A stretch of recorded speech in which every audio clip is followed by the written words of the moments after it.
सोनाली पर दुखों का पहाड़ तब टूटा जब उसके सिर से माँ का साथ छूटा। माँ का साथ छूटने से वह तो टूट गई थी।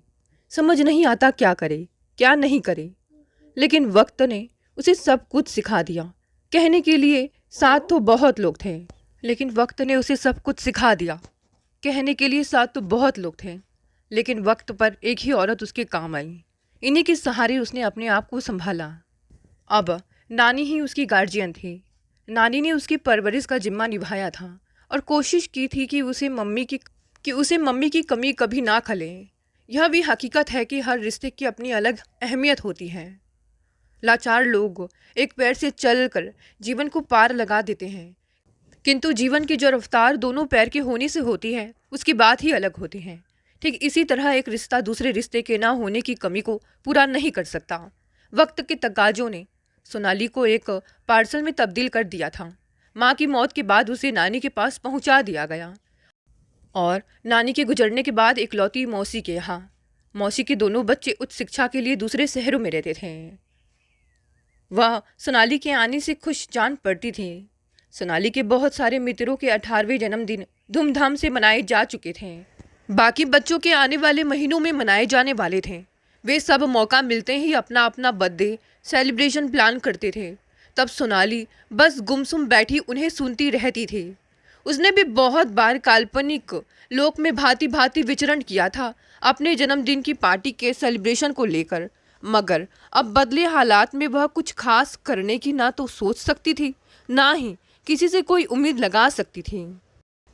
2 महीने गुजरे और उसकी खास सालगिरह का सूर्योदय भी हुआ, मगर नानी की हाल ही में मौत के बादलों से घिरे माहौल में सालगिरह उमंग की उष्मा ना बिखेर सकी।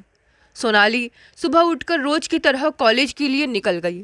शाम को घर वापस आई तो देखा कि किचन टेबल पर एक भूरे रंग का लिफाफा रखा था। वह लिफाफा उठाकर दौड़ी दौड़ी मौसी के पास आई। लिफाफे पर भेजने वाले का नाम पता नहीं था और ना ही कोई पोस्टल मुहर लगी थी। मौसी, यह कहाँ से आया? उसने आंगन में कपड़े सुखाने डाल रही मौसी से पूछा। उस पर तो तुम्हारा ही नाम लिखा है सोना, खोलकर क्यों नहीं देख लेती? सोनाली ने लिफाफा खोला तो उसके अंदर भी थोड़ी छोटे आकार के कई सफ़ेद रंग के लिफाफे थे। उन पर कोई नाम नहीं था, बस बड़े बड़े अंकों में गहरी नीली स्याही से अलग अलग तारीखें लिखी थीं। तारीखों को गौर से देखने पर उसे पता चला कि ये तारीखें भविष्य में अलग अलग बरसों में पड़ने वाले उसके कुछ जन्म दिवस की हैं। खुशी की बात है कि एक लिफाफे पर आज की तारीख भी थी। सोनाली ने प्रश्नवाचक निगाहों से मौसी को निहारा तो वे मुस्कुरा भर दी, जैसे उन्हें कुछ पता ही नहीं। प्लीज़ मौसी, बताइए ना, यह सब क्या है? ऐसा तो हो ही नहीं सकता कि आपको इस बारे में कुछ खबर ना हो। यह लिफाफा पोस्ट से तो आया नहीं है, कोई तो इसे देकर गया है। आप सारा दिन घर में ही हैं और जब आपने इसे लेकर रखा है तो आपको तो पता ही होना चाहिए कि आखिर यह है किसका। मुझे कैसे पता चलता जब कोई बंद दरवाजे के बाहर इसे रख कर चला गया? तुम तो जानती हो कि दोपहर में कभी कभी मेरी आंख लग जाती है। शायद उसी वक्त कोई आया होगा। मैंने तो सोचा था कि तुम्हारी किसी मित्र ने कुछ भेजा है। हस्तलिपि पहचानने की कोशिश करो, शायद भेजने वाले का कोई सूत्र मिल जाए। मौसी के चेहरे पर एक रहस्यपूर्ण मुस्कुराहट फैली हुई थी। सोनाली ने कई बार ध्यान से देखा। हस्तलिपि बिल्कुल जानी पहचानी सी लग रही थी। बहुत देर तक दिमागी कसरत करने पर उसे समझ में आ गया कि यह हस्तलिपि तो उसकी नानी की हस्तलिपि जैसी है, परंतु यह कैसे संभव है? उन्हें तो दुनिया को अलविदा किए हुए 2 महीने गुजर गए हैं और आज अचानक ये लिफाफे। उसे कहीं कोई और छोर नहीं मिल रहा था। मौसी, यह हस्तलिपि तो नानी की लग रही है, लेकिन लेकिन क्या? जब लग रही है तो उन्हीं की होगी ना? यह असंभव है मौसी। सोनाली का स्वर द्रवित हो गया। अभी तो संभव ही है सोना, मगर 2 महीने पहले तक तो नहीं था। जिस दिन से तुम्हारी नानी को पता चला है कि उनका हृदय रोग बिगड़ता जा रहा है और उनके पास जीने के लिए अधिक समय नहीं है, तो उन्होंने तुम्हारे लिए ये लेगेसी लेटर्स लिखने शुरू कर दिए थे, साथ ही मुझे निर्देश किया था कि मैं यह लिफाफा तुम्हें तुम्हारे 18वें जन्मदिन वाले दिन उपहार स्वरूप दे दूं। अब इन खतों के माध्यम से तुम्हें क्या विरासत भेंट की गई है यह तो मुझे भी नहीं मालूम। कम से कम उसे तो खोल ही लो अब। सोनाली ने उस लिफाफे को उठाकर पहले दोनों आंखों से लगाया, फिर नज़ाकत के साथ लिफाफे को खोला तो उसमें एक गुलाबी कागज मिला। कागज को आधा आधा करके 2 मोड़ देकर तह किया गया था। चंद पल सोनाली की उंगलियां उस कागज पर यूं ही फिसलती रही, नानी के स्पर्श के एहसास के लिए मचलती हुई। जब भावनाओं का ज्वार भाटा कुछ थमा तो उसकी निगाहें उस कागज पर लिखे शब्दों की स्कैनिंग करने लगी। डियर सोना, जीवन में नैतिक सद्गुणों का महत्व समझना बहुत जरूरी है। इन नैतिक सद्गुणों में सबसे ऊंचा स्थान क्षमा का है। माफ़ कर देना और माफ़ी मांग लेना दोनों ही भावनात्मक चोटों पर मरहम का काम करते हैं। जख्मों पर माफ़ी का लेप लग जाने से पीड़ित व्यक्ति शीघ्र सब भूलकर जीवन धारा के प्रवाह में बहने लगते हैं। वहीं माफ़ ना करके हताशा के बोझ में दबा व्यक्ति जीवन पर्यंत अवसाद से घिरा पुराने घावों को खुरचता हुआ पीड़ा का दामन थामे रहता है, जबकि वह जानता है कि वह इस मान अपमान की आग में जलकर दूसरे की गलती की सजा खुद को दे रहा है। सोना, मैंने तुम्हें कई बार अपने माँ बाप पर क्रोधित होते देखा है। तुम्हें गम रहा कि तुम्हारी परवरिश दूसरे सामान्य बच्चों जैसी नहीं हुई है, जहाँ बाप का जिंदगी में होना ना होना बराबर था। वहीं तुम्हारी माँ ने जिंदगी के तूफानों से हार कर स्वयं अपनी जान ले ली और एक बार भी नहीं सोचा कि उसके बाद तुम्हारा क्या होगा। बेटा, तुम्हारा कुढ़ना लाजिम है। तुम गलत नहीं हो। हाँ, अगर तुम इस तरह क्रोध की ज्वाला में जलकर अपना मौजूदा और भावी जीवन बर्बाद कर लेती हो तो गलती सिर्फ और सिर्फ तुम्हारी ही होगी। किसी दूसरे के किए की सजा खुद को देने में कहाँ की अक्लमंदी है। मेरी बात को तसल्ली से बैठकर समझने की चेष्टा करना और एकदम से ना सही तो कम से कम अगले जन्मदिन तक धीरे धीरे उस पर अमल करने की कोशिश करना। बस यही तोहफा है मेरे पास तुम्हारे इस खास दिन पर तुम्हें देने के लिए। ढेर सारा प्यार। वक्त तेजी से आगे बढ़ रहा था। सोनाली अब इंजीनियरिंग के आखिरी साल में थी और अपनी इंटर्नशिप में मशगूल थी। वह जिस कंपनी में इंटर्नशिप कर रही थी, प्रतीक भी वहीं कार्यरत था। कम समय में ही दोनों में गहरी मित्रता हो गई। बीते सालों में सोनाली नानी से 18वें जन्मदिन पर मिले सौगाती खत को अनगिनत बार पढ़ा था। क्यों ना पढ़ती, यह कोई मामूली खत नहीं था, भाववाहक था नानी का। अक्सर सोचती कि काश नानी ने उसके हर दिन के लिए एक खत लिखा होता तो कुछ और ही मज़ा होता। नानी के लिखे एक शब्द ने मन के जख्मों पर चंदन के लेप का काम किया था। उस आधे पन्ने के पत्र की अहमियत किसी एक्सपर्ट काउंसलर के साथ हुए 10 सेशन की काउंसलिंग के बराबर साबित हुई थी। अब सोनाली के मस्तिष्क में बचपन में झेले सदमों के चलचित्रों की छवि धूमिल सी होकर मिटने लगी थी। मम्मी पापा की बेमेल व कलहपूर्ण मैरिड लाइफ, पापा के जीवन में वो की एंट्री और फिर रोज रोज की जिल्लत से खिन्न मम्मी का जान दे देना। थर थर कांपती थी वह डरावने सपनों के चक्रवात में फंसकर। नानी के स्नेह की गर्मी का लिहाफ उसकी कपकपाहट को जरा भी कम नहीं कर पाया था। नानी जब तक जिंदा रही लाख कोशिश करती रही उसकी चेतना से गंभीर प्रतिबिंबों को मिटाने की, मगर जीते जी उन्हें अपने प्रयासों में शिकस्त के अलावा कुछ हासिल नहीं हुआ। शायद यही दुनिया का दस्तूर है कि हमें प्रियजनों के मशवरे की कीमत उनके जाने के बाद समझ में आती है। प्रतीक और सोनाली का परिचय अगले सोपान पर चढ़ने लगा था। बिना कुछ सोचे वह प्रतीक के रंग में रंग गई। कमाल की बात थी, जहां इंटर्नशिप के दौरान प्रतीक उसके दिल में समाता जा रहा था तो दूसरी तरफ इंजीनियरिंग के पेशे से उसका दिल हटता जा रहा था। वह ऑफिस आती थी प्रतीक से मिलने की कामना में, अपने पेशे की पेचीदगियों में सिर खपाने के लिए नहीं। ट्रेनिंग बोझ लग रही थी उसे। अपने काम से इतनी उब होती थी कि वह ऑफिस आते ही लंच ब्रेक का इंतज़ार करती और लंच ब्रेक ख़त्म होने पर शाम के 5 बजने का। कुछ सहकर्मी तो उसे पीठ पीछे क्लॉक वॉचर पुकारते थे। जाहिर था कि सोनाली ने प्रोफेशनल चुनते समय अपने दिल की बात नहीं सुनी। मित्रों की देखा देखी वह एक भेड़ चाल का हिस्सा बन गई। सबने इंजीनियरिंग में प्रवेश लिया तो उसने भी ले लिया।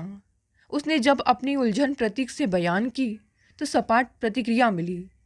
अगर तुम्हें इस प्रोफेशन में दिलचस्पी नहीं सोना तो मुझे भी तुम में कोई रुचि नहीं। ऐसा ना कहो प्रतीक।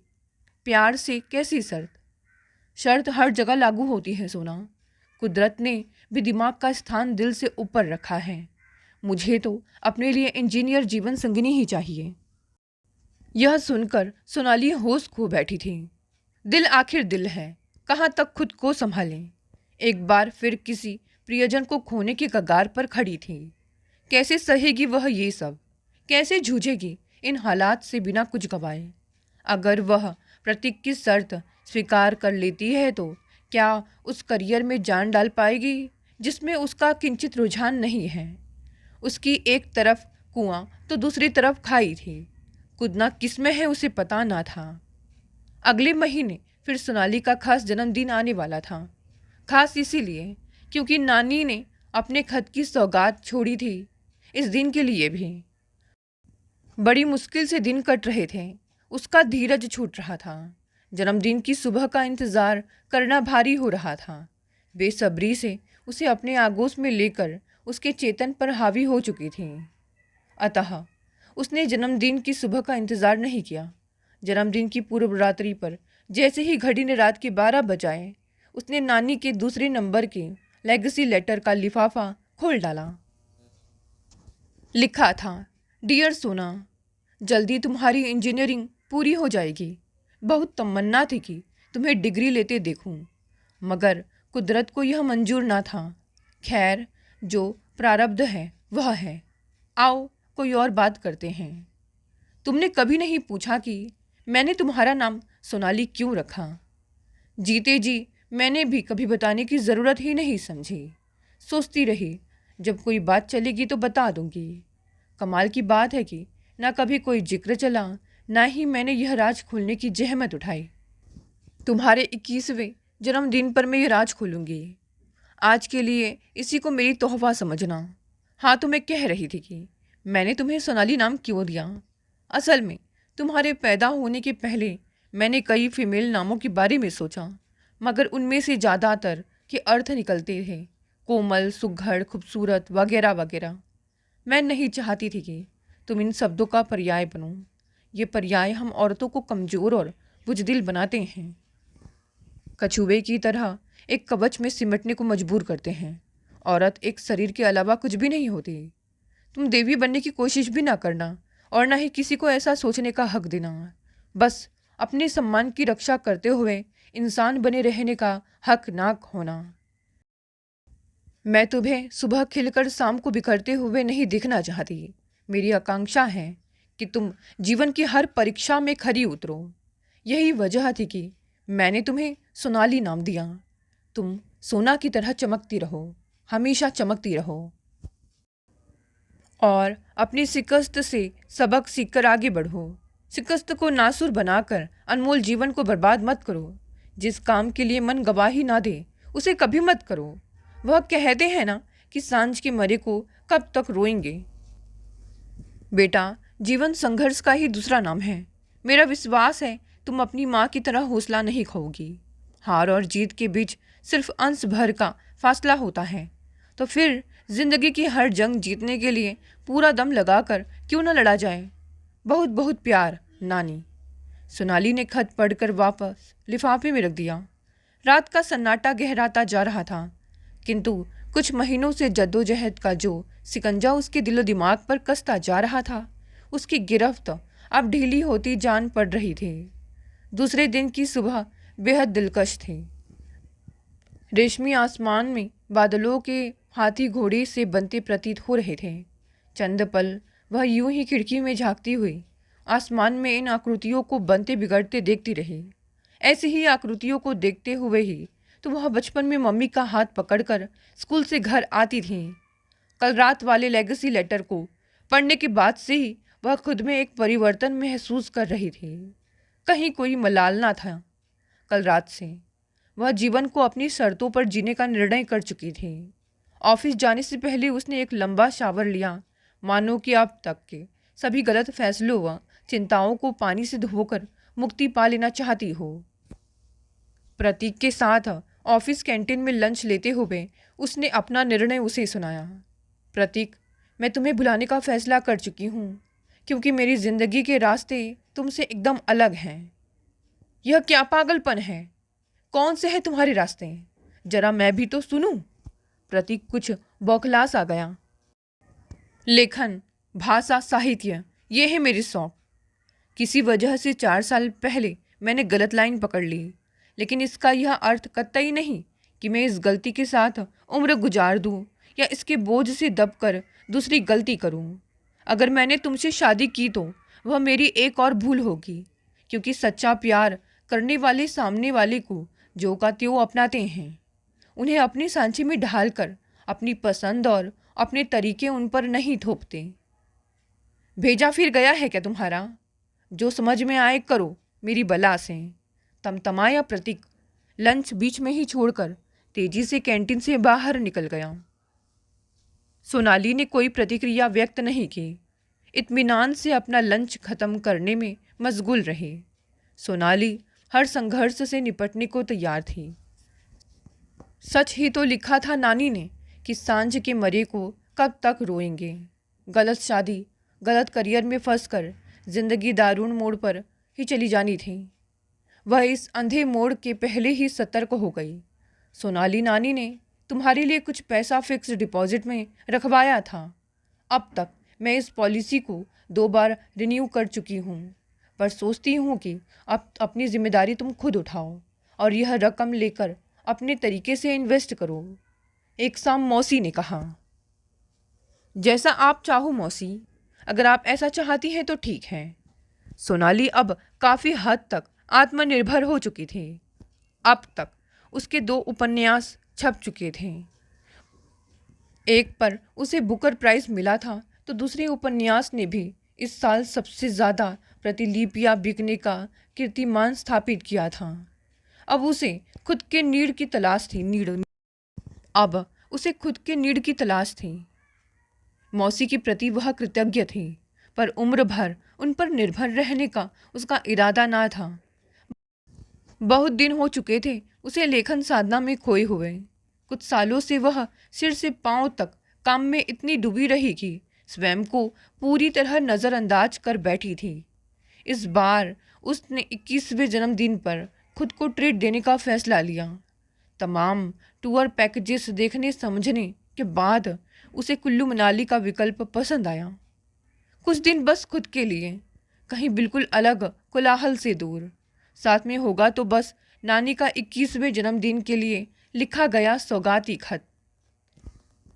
डियर सोना, अपनी उम्र का एक बड़ा हिस्सा आंसुओं में डुबोने के बाद मैंने जाना कि 2 प्रकार के व्यक्तियों से कोई संबंध न रखो, मूर्ख और दुष्ट। इस श्रेणी के लोगों को ना तो कुछ समझाने की चेष्टा करो, ना ही उनसे कोई तर्क वितर्क करो।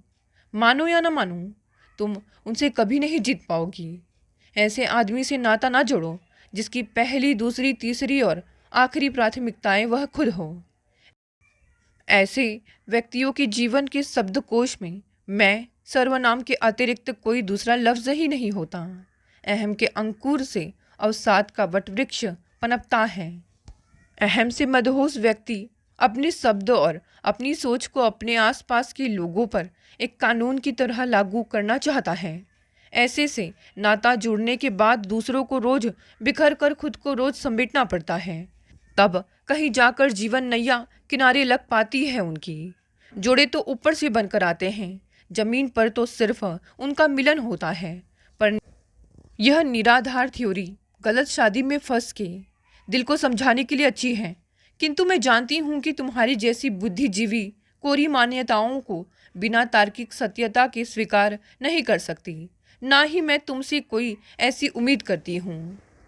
बेटा, मेरी खुशी तो इसी में होगी कि तुम वे बेड़ियां तोड़ने की हिम्मत रखो जिनका मंगलसूत्र पहनकर तुम्हारी माँ की सांसें घुटती रही, और आखिर में वही मंगलसूत्र उसके गले का फंदा बनकर उसकी जान ले गया।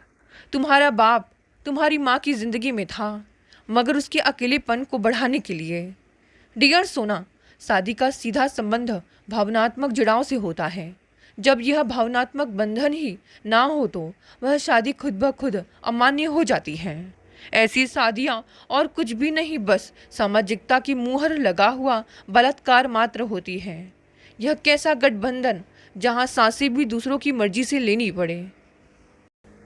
अगर हालातवश ऐसे रिश्तों में कभी फंस भी जाओ तो अपने आसपास उगाई अवांछित रिश्तों की नागफनियों को काटने का साहस भी रखो, अन्यथा ये नागफनियाँ तुम्हारी पाँव को लहूलुहान करके तुम्हारी ऊंची कुलांचे लेने की शक्ति खत्म कर देंगी, साथ ही तुम्हें जीवन भर के लिए मानसिक तौर पर पंगु बना देंगी।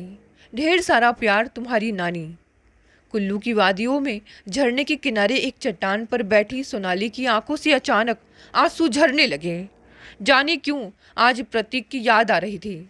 शायद यह इन शोक नज़ारों का असर था कि मन मचलने लगा था किसी के सानिध्य के लिए। नाम पैसा कमा कर भी वह कितनी अकेली थी, या फिर यह अकेलापन उसकी सोच का खेल था। वह अकेली कहाँ थी? उसके साथ थे हजारों लाखों प्रशंसक। क्यों याद कर रही है वह प्रतीक को? क्यों चाहिए था उसे किसी मर्द का संबल? ऐसा क्या था जो वह खुद नहीं कर पाई? क्या प्रतीक भी उसके बारे में सोचता होगा? ऐसा होता तो वह 10 साल पहले ही उसे ठोकर ना मार गया होता। दोस्त क्या था उसका? सिर्फ इतना कि वह इंजीनियरिंग नहीं, लेखन में आगे बढ़ना चाहती थी। कौन जानता है प्रतीक को आज की तारीख में? वहीं वह खुद लेखन के क्षेत्र का प्रमुख हस्ताक्षर बनकर शोहरत का पर्याय बन चुकी है। बड़ा गुमान था प्रतीक को अपने काबिल इंजीनियर होने पर। लकीर का फकीर कहीं का, मध्य वर्गीय मानसिकता का शिकार, जिन्हें सिर्फ इंजीनियरिंग और कुछ दूसरे इसी तरह की प्रोफेशन ही समझ में आते हैं। लेखन, संगीत और आर्ट उनकी सोच से परे की बातें होती हैं। नहीं चाहिए था उसे दिखावे का हीरो अपनी ज़िंदगी में। रही बात अकेलेपन की, तो राहें और भी थीं। उसने निश्चित किया कि वह दिल्ली लौटकर किसी अनाथ बच्ची को अपना लेगी, गोद लेकर उसे अपना उत्तराधिकारी, अपने सूने आंगन की महक बना लेगी। खुशबू को सोनाली के आंगन में महकते हुए करीब 10 साल हो गए थे। जिस दिन सोनाली किसी बच्चे की तलाश में अनाथ आश्रम पहुंची थी, तो उस 4-5 साल की पोलियोग्रस्त बच्ची की याचक दृष्टि उसके दिल को भीतर तक भेद गई थी। उस रात आंखों से नींद की जंग चलती रही थी। सारी रात करवटें लेते लेते बदन थक गया था। दूसरे दिन बिना विलंब किए अनाथ आश्रम पहुँच गई सोनाली, जरूरी औपचारिकताएं पूरी करने के लिए। अगले कुछ महीनों तक गंभीर कागजी कार्यवाही को पूरा करने के बाद वह कानूनी तौर पर खुशबू को अपनी बेटी का दर्जा देने में कामयाब हो गई। हैरान रह गई थी सोनाली दुनिया का चलन देखकर। तब किसी ने छिटाकसी की कि उसका दिमाग खराब हो गया है जो वह यह फालतू काम कर रही है। किसी ने यहाँ तक कह दिया कि यदि वह एक संस्कारित खानदानी परिवार का खून होती तो मर्यादा में रहकर शादी करके अपने बाल बच्चे पाल रही होती। कुछ और लोगों के एक्सपर्ट कमेंट थे कि वह शोहरत पाने की लालसा में यह सब कर रही है। मात्र उंगलियों पर गिनने लायक ही लोग थे जिन्होंने उसके इस कदम की दिल से सराहना की थी। खैर कोई बात नहीं, नेकी और बदी की जंग का दस्तूर जहान में सदियों पुराना है। बरसों के लंबे इलाज और फिजियोथेरेपी सेशंस के बाद खुशबू काफ़ी हद तक स्वस्थ हो गई थी। गजब का आत्मविश्वास था उसमें। उसकी हर पेंटिंग में जीवन रमता था। वह हर समय इंद्रधनुषी रंग कैनवस पर बिखरती हुई उमंगों से भरपूर खूबसूरत चित्र बनाती। शरीर की विकलांगता, अनाथ आश्रम में बीती कोमल बचपन, दोनों उसकी उमंगों के वेग को बांध ना सके थे। खुशबू के प्रयासों की महक से सोनाली की जीत का मान बढ़ता ही चला गया। अपनी शर्तों पर नेकी के साथ जिंदगी जीते हुए दोनों जहां की खुशियां पा ली थी सोनाली ने, और अपने नाम को सार्थक कर दिखाया था। आज रात वह अपना 50वां जन्मदिन मनाने वाली थी। नानी के आखिरी सौगाती खत को खोलकर डियर सोना, तुम अब तक उम्र के 50 वसंत देख चुकी होगी और अपनी रिटायरमेंट में स्थिर होने की सोच रही होगी। यह वह उम्र है जिसे जीने का मौका तुम्हारी माँ को कुदरत ने नहीं दिया था। इसीलिए मुबारक हो बेटा, वक्त तुम पर हमेशा मेहरबान रहे। तुम्हारे मन में शायद अध्यात्मक और तीर्थ के ख्याल भी आते होंगे। ऐसे ख्याल कई बार स्वेच्छा के अनुसार आते हैं और कई बार इस दिशा में दूसरों के दबाव में भी सोचना पड़ता है। विशेष तौर पर महिलाएं से इस तरह की अपेक्षा जरूर की जाती है कि उनका आचरण पूर्णतया धार्मिक हो। तो डियर सोना, कहने का सार मेरा यह है कि तुम अपने कर्म करती जाना। आसपास तुम्हारे जैसे भी लोग हो उनसे ना कभी तुलना करना, ना कभी उनके जैसे बनने की कोशिश करना।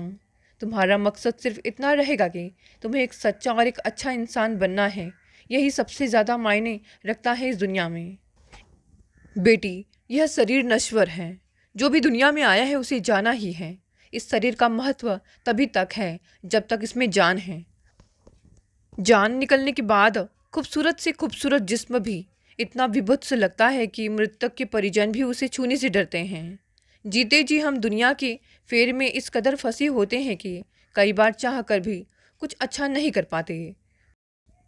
मौत में हम सारी बंदिशों से आज़ाद हो जाते हैं, तो फिर क्यों ना कुछ इंसानियत का काम कर जाएं और दूसरों को भी इंसान बनने का हुनर सिखा जाएं। डियर सोना, संक्षेप में मेरी बात का अर्थ है कि जैसे मैंने किया था वैसे ही तुम भी मेरी तरह मृत्यु के बाद अंगदान की औपचारिकताएं पूरी कर देना। मुझे नहीं लगता कि तुम्हारे 50वें जन्मदिन को मनाने का इससे श्रेष्ठतर कोई और तरीका हो सकता है। बस आज के लिए इतना ही सोना। तबीयत आज कुछ ज़्यादा ही नासाज है, ज़्यादा लिखने की हिम्मत नहीं हो रही है। लगता है अब जान निकलने ही वाली है। कोशिश करूँगी, मगर फ़िलहाल तो ऐसा ही महसूस हो रहा है कि यह मेरा आखिरी खत होगा तुम्हारे लिए। सदा सुखी रहो मेरी बच्ची, नानी। सोनाली ने पत्र को सहेज कर सुनहरे रंग के कार्डबोर्ड बॉक्स में नानी के अन्य पत्रों के साथ रख दिया। इन सभी पत्रों को आबद्ध करा के वह खुशबू के 18वें जन्मदिन पर भेंट करेगी। सोनाली अब तक एक बहुत ही सफल लेखिका थी। उसके लिखे उपन्यासों पर कई दूरदर्शन चैनल धारावाहिक बना चुके थे। ट्रॉफी और अवार्ड से उसके ड्राइंग रूम का शोकेस पूरी तरह भर चुका था। रेडियो टेलीविज़न पर उसके कितने ही इंटरव्यू प्रसारित हो चुके थे। देश भर की पत्र पत्रिकाएं भी उसके इंटरव्यू छापने का गौरव ले चुकी थीं।